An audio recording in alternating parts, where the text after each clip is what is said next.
ఉమ్మడి రాష్ట్రంలోంచి విడిపోయి అప్పటికే వివక్షకు గురైనటువంటి ప్రాంతంగా, పెద్దగా ఆదాయం లేనటువంటి ప్రాంతంగా 2014-15లో మనం ఖర్చు పెట్టుకున్నది కేవలం 62,000 కోట్లు అని వారు చెప్పినారు అధ్యక్ష. 1,00,000 కోట్లతో బడ్జెట్ పెడితే 62,000 కోట్లే ఖర్చు పెట్టామన్నారు అధ్యక్ష. ఆనాటి పరిస్థితులు కొత్తగా వచ్చినటువంటి రాష్ట్రం కాబట్టి అలా జరిగింది. ఆ తర్వాత మీరు గమనిస్తే అధ్యక్ష, ఉప ముఖ్యమంత్రి వర్యులు చెప్పినటువంటి నంబర్స్తోనే 2022-23 కాడికి వచ్చేటప్పటికి పెట్టిన ఖర్చు 2,04,000 కోట్ల పైచిలకు అధ్యక్ష. అంటే ఒక రాష్ట్రం ఏర్పడ్డ తర్వాత 10 సంవత్సరాలు ఒక దక్షత కలిగినటువంటి నాయకుడు ఉంటే 62,000 కోట్లు ఖర్చు పెట్టే స్థాయి నుంచి 2,04,000 కోట్లు ఖర్చు పెట్టే స్థాయికి ఎదిగిందనేటటువంటి విషయాన్ని గమనించవలసిందిగా ప్రజలందరినీ కూడా మీ ద్వారా నేను విజ్ఞప్తి చేస్తా ఉన్నాను అధ్యక్ష. ఇవాళ 2,04,000 కోట్లు ఖర్చు పెట్టేటటువంటి పరిస్థితికి రాష్ట్రాన్ని తీసుకొచ్చినాం కాబట్టే కొత్తగా ఏర్పడ్డటువంటి ఇప్పుడు ప్రభుత్వం 2,75,000 కోట్లతో బడ్జెట్ పెట్టేటటువంటి అవకాశం వారికి వచ్చింది అధ్యక్ష. అదే అంతకుముందు ఉన్నటువంటి కాంగ్రెస్ పాలనలాగా ఉండుంటే కేవలం 1,00,000 కోట్లు బడ్జెట్ పెట్టుకోగలిగే వాళ్ళం, పేద రాష్ట్రంగానే ఉండగలిగే వాళ్ళం అధ్యక్ష. గౌరవ ముఖ్యమంత్రి గారు కేసీఆర్ గారు ఆనాడు పదే పదే చెప్పినటువంటి అంశం ఒకటే అధ్యక్ష, మనం కొత్తగా ఏర్పడ్డటువంటి రాష్ట్రం, ప్రజలకు ఒక కాన్ఫిడెన్స్ ఇవ్వాల్సినటువంటి అవసరం ఉంటుంది.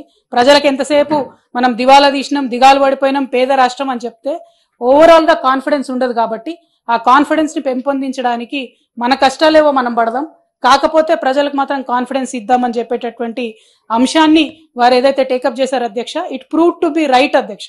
ఎందుకంటే first year we could only spend 62,000 crores, but 2022-23 వరకు if a state is able to spend 2,04,000 crores, it is certainly the achievement of that leader అధ్యక్ష, and it should not be undermined. మీరు అంకెల గారెడి చేసి మా ప్రభుత్వం యొక్క 10 ఏళ్ల పాలనను ఏదో తగ్గించాలని చూస్తే అంకెలు దాగవు అధ్యక్ష. మీరు చెప్పిన అంకెల్లోంచే నేను మీకే కోట్ చేసి చెప్తా ఉన్నాను అధ్యక్ష. నాకు కావాల్సినటువంటి క్లారిఫికేషన్ ఒకటి ఉంది అధ్యక్ష. కరెంటు గురించి వారు మాట్లాడినారు అధ్యక్ష. ఇక్కడ ఉన్న వాళ్ళం మనందరం కూడా సాక్ష్యం అధ్యక్ష. ఇవాళ అనేక మంది చిన్న చిన్న వ్యాపారాలు చేసుకునేటటువంటి వారిని మీరు కనుక్కోవచ్చు అధ్యక్ష. అది జిరాక్స్ సెంటర్ ముందు నుంచి మొదలు పెడితే టీవీ ఛానల్ వరకు, చిన్న స్థాయిలో ఉండేటటువంటి ఐటీ కంపెనీల వరకు మళ్ళీ కొత్తగా జనరేటర్లు కొనుక్కునేటటువంటి పరిస్థితి వస్తున్నది.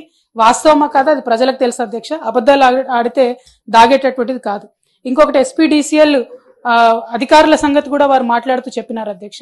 నిజంగా జరుగుతోంది. ఇవాళటి కూడా పొలాల దగ్గరికి వెళ్ళి వరి కోత మెషిన్లు కానీ ఇంకోటి ఏదన్నా ఉంటే కమర్షియల్ మీటర్లు పెట్టమని చెప్పి ఫోర్స్ చేస్తున్నటువంటి విషయం మొన్ననే గౌరవ సభ్యులు పెద్దలు జీవన్ రెడ్డి గారు కూడా ఇదే సభలో చెప్పినటువంటి విషయాన్ని నేను గౌరవనీయులు ఉప ముఖ్యమంత్రి గారి దృష్టికి తీసుకొని వస్తా ఉన్నాను అధ్యక్ష. అదేవిధంగా అధ్యక్ష వారు మాట్లాడుతూ మా 10 ఏళ్లు సాగినటువంటి పాలనను సత్యం కంప్యూటర్స్ తో పోల్చినారు అధ్యక్ష. పేరెన్నిక కలిగినటువంటి సత్యం కంప్యూటర్స్ అధ్యక్ష ఇంటర్నేషనల్ స్థాయిలో ఒక తెలుగు బిడ్డ రెప్యుటేషన్ తెచ్చుకుంటే తమరి కాంగ్రెస్ ప్రభుత్వం హయాంలోనే అధ్యక్ష వారిని అనవసరంగా వేరే వేరే బిజినెస్ లోకి లాగి వారు జైలు పాలయ్యే వరకు చేసింది కూడా మీరే అధ్యక్ష. కాకపోతే కేసీఆర్ గారి పాలనలో అటువంటివి ఏం జరగలేదు అధ్యక్ష. గౌరవ పెద్దలు జీవన్ రెడ్డి గారు కూడా మాట్లాడుతూ మేము చాలా ఉద్యోగాలు ఇచ్చినామని చెప్పినారు అధ్యక్ష. అసలు వచ్చిందే 65 రోజులు, మమ్మల్ని ఏం అడగొద్దని ఒక పక్క అంటున్నారు, ఇంకో పక్క మీరు ఎప్పుడు వస్తురి, ఎప్పుడు నోటిఫికేషన్ ఇస్తురి, ఎప్పుడు పరీక్షలు పెడతారు, ఎప్పుడు రిజల్ట్లు ఇస్తారు, డైరెక్ట్ గా తీసుకొచ్చి సర్టిఫికెట్లు ఇవ్వబడతారు. అది మేము ఇచ్చిన ఉద్యోగాలకే మీరు సర్టిఫికెట్లు ఇచ్చుకుంటా పదే పదే పదే కొత్త ఉద్యోగాలు అనడం అన్యాయం అధ్యక్ష. ఇకపోతే అధ్యక్ష అబ్సల్యూట్లీ బై ఛాన్స్ అధ్యక్ష మీరు లక్కీగా అధ్యక్ష ఒకటే ఇంకా క్లారిఫికేషన్ అధ్యక్ష. ఇప్పుడు యువ వికాసం పేరుతోని గౌరవ పెద్దలు బట్టి విక్రమార్క గారి సంతకంతో అధ్యక్ష మన రాష్ట్ర ముఖ్యమంత్రి వర్యులు రేవంత్ రెడ్డి గారి సంతకంతో ప్రతి ఇంటికి ఎన్నికలప్పుడు వీళ్ళు పంచినారు అధ్యక్ష. ఇందులో యువ వికాసంలో నిరుద్యోగ భృతి ఇస్తామని చెప్పారు అధ్యక్ష, 4,000 పర్ మంత్. మరి అది ఉందా లేదా, ఉంటే బడ్జెట్ లో దాని ఊసెందుకు లేదు అన్నటువంటిది. ఎందుకంటే ప్రియాంక గాంధీ గారు బట్టి విక్రమార్క గారు కలిసే వారు ఒక సభలో ప్రకటించినారు అధ్యక్ష. మరి బట్టి విక్రమార్క గారు అబద్ధం చెప్తున్నారా, ప్రియాంక గాంధీ గారు అబద్ధం చెప్తున్నారా, క్లారిఫికేషన్ ఇవ్వాలి అధ్యక్ష. అదేవిధంగా విద్యా భరోసా కార్డు ఇస్తామని ఇందులో ఉందండి గ్యారంటీ, 5 లక్షల రూపాయలు పిల్లలకి ఇస్తామని. దాని సంగతి ఎక్కడ మెన్షన్ చేయలేదు అధ్యక్ష. అది అడుగుతా ఉన్నాం. మీ ప్రియాంక గాంధీ గారు విక్రమార్క గారే చెప్పారన్న, అందుకే అడుగుతాం. గ్యాస్ సిలిండర్ విషయంలో ఒక అనుమానం ఉంది అధ్యక్ష. ఉన్నవి 70 లక్షల కనెక్షన్లు అధ్యక్ష. 70 లక్షల కనెక్షన్ కు 500 రూపాయల చొప్పున 12 సిలిండర్లు ఇస్తే 4,200 కోట్ల పైచిలకు ఖర్చు అవుతుంది అధ్యక్ష. కానీ ఇవాళ వాళ్ళు ఇచ్చినటువంటి అలొకేషన్ కేవలం 200 కోట్ల రూపాయలు. అంటే లబ్ధిదారుల సంఖ్యను కుదిస్తున్నారా, ఇచ్చేటటువంటి నంబర్ ఆఫ్ సిలిండర్స్ కుదిస్తున్నారా, లేకపోతే వైట్ రేషన్ కార్డు ఉంది లేదు అనేటటువంటి వంకలు పెడతారా, ఏం చేస్తారు, విధి విధానాలు ఎట్లా రూపొందిస్తారు? ఎందుకంటే ఇక్కడ గౌరవ సభ్యులు జీవన్ రెడ్డి గారు పదే పదే మాకు చెప్తారు అధ్యక్ష, discussion should happen with the stake holders అని చెప్తారు.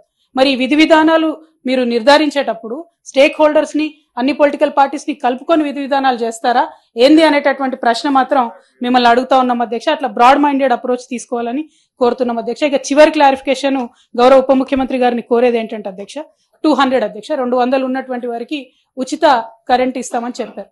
ఇక్కడ హైదరాబాద్ సిటీ ఫర్ ఎగ్జాంపుల్ తీసుకుంటే అధ్యక్ష, ఇప్పుడు కిరాయికి ఇన్నోళ్ళు ఉంటారు, ఓనర్లు ఉంటారు. మీటర్ ఏమో ఓనర్ పేరు మీద ఉంటుంది, కిరాయి ఉన్నోళ్ళేమో కరెంట్ కడుతుంటారు. మరి ఎవరికి ఇస్తారు అన్నది ఇంతవరకు ఎవరికి అర్థమైతలేదు అధ్యక్ష. ఇటువంటి చిన్న చిన్న clarifications absolutely sir, committee form చేసి మమ్మల్ని పిలవండి సార్, మేము మా సూచనలు తప్పకుండా ఇస్తాం. అన్ని పార్టీల నుంచి అబ్సల్యూట్లీ ఇస్తాము. Absolutely sir, we will also consult. So we are just asking you for clarification sir, ఎట్లా చేస్తారు ఏంది అన్నది. అధికారం మీకు ఇస్తే మమ్మల్ని సూచనలు ఇవ్వమంటే అట సార్, పని చేయమంటాయి. ఎగ్జాక్ట్లీ, మీరు ఒక ఫార్మల్ ప్రొసీజర్ క్రియేట్ చేయండి సార్, తప్పకుండా మా పార్టీ నుంచి అఫీషియల్ గా రెస్పాన్స్ అన్నది కూడా ఇస్తాం అధ్యక్ష. These are my clarifications. Thank you.